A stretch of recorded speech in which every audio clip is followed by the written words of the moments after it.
My name is Pat Kelly, and I'm the president CEO of the Ebony Horsewoman. And so, welcome. We are doing this taping today because of the COVID conditions in the country. The Equine Affaire that we were scheduled to attend has gone virtual now. So, this is our contribution towards keeping the Equine Affaire alive in our region.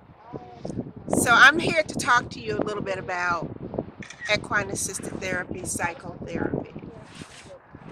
I think without adding in cultural competency, we would negate the real impact of equine therapy. 36 years ago when we got started, it was clear from a woman's perspective, because we started off as a women's organization, that the horses played an important part in our sanity. We didn't understand the science then. I think the science was just beginning to emerge and having some credibility. The science of equine-assisted therapy, psychotherapy. But we understood that there was something that kept us sane, if you will.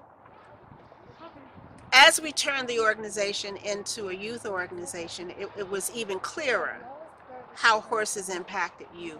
Now, I emphasize cultural competency because when we began,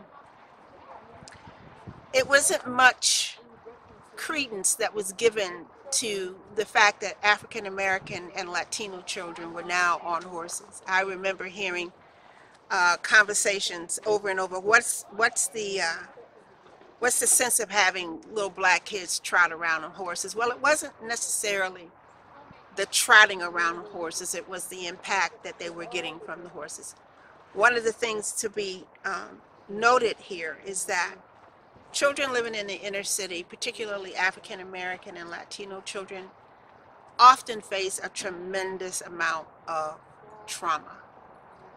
Oftentimes your inner city have a good deal of crime. You find an extreme amount of poverty, unemployment. In this neighborhood alone, this particular section of Hartford, Connecticut, it's a food desert. There's no place to get fresh fruits and vegetables. So food sustainability is a large issue. The educational system predominantly across the country in the urban centers isn't that great. So all of this is being impacted on youth. And trauma affects everything. It affects school life, it affects home life, it affects community life. And it begins to tear down the pieces of us that are sustainable, that should be sustainable. And children are the biggest victims because they have very little wherewithal to deal with this, and many of them don't even understand it. What we recognized early on when we started the organization in this particular community was that children began to release a lot of anxiety and depression. Again, not understanding the science, we knew there was something that the horses was giving them. And it worked. It worked for an awful long time. Children began to do better in school. They were doing better at home. They were not as active in the streets. As a matter of fact, they were here almost 24/7. Equine therapy began to emerge with the science behind it. And the science, I think that what we didn't understand in the beginning was that these beautiful, magnificent horses, these large animals, are social animals like we are. They are family animals. We have families, they have herds. There's an alpha, there's a protector in the family, there's a leader in the family. We have that kind of structure, hopefully, in most of our families as well. Horses are prey animals. And we're predators. Not only are we predators, but we're the greatest predator on the planet. We hunt and kill everything. Horses are naturally suspicious of us, but there's this thing with them, this safety precaution to be in a herd. And so when we take them out of their natural herds and place them with us, they need to join up. They need to join up if we're safe. If we're safe. So over the years, we began to see the interaction between the kids and the horses. Now, when we have children that have trauma, you can get a wide range of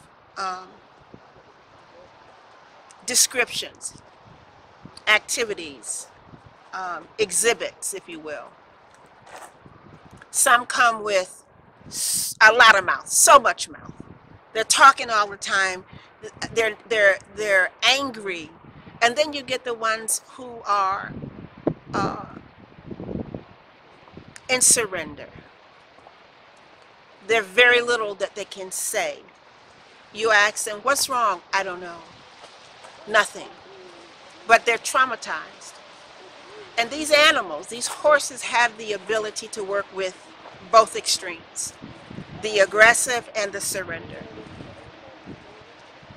These children, in their innocence, begin to find a trust partner, if you will, in these horses, and vice versa. These horses give those of us who understand the language indications that there's things that are wrong. There's things that are not safe about this particular person. On the other side of the paddock, if you will, the children begin to find a friend that's non-judgmental. No one's judging them. No one's talking back. No one's accusing them. And it works. And it works. And it's called equine therapy. Horses, because of their nature of being prey animals, tell us when a particular individual is not safe for its herd. And if it's not safe for the horse's herd, that child, that individual probably is not safe for their own herd. That's information that the therapist can use, that we use, to begin to understand and try to unpack what the issues are. Equine therapy is a tremendous resource. What's important about it, not only is the horse piece of it, is that there must be a cultural competency end of it as well. Children of particular ethnic groups, African Americans and Latinos, have cultural cues that if you're not familiar with it, you can misread it. You can misread it to the point where you will break trust between the individual and the therapist while you're trying to get the horse integrated into this therapeutic session. If the cultural competency is not there, it is already a distrustful format. So it's important to understand, not only to have cultural competency, but cultural understanding and humility as well. And this is something that we train all of our therapists on. We're very fortunate right now to have probably the only African American firm in the United States that's certified in equine-assisted therapy. And they employ Black and brown therapists to work within this community and others as well.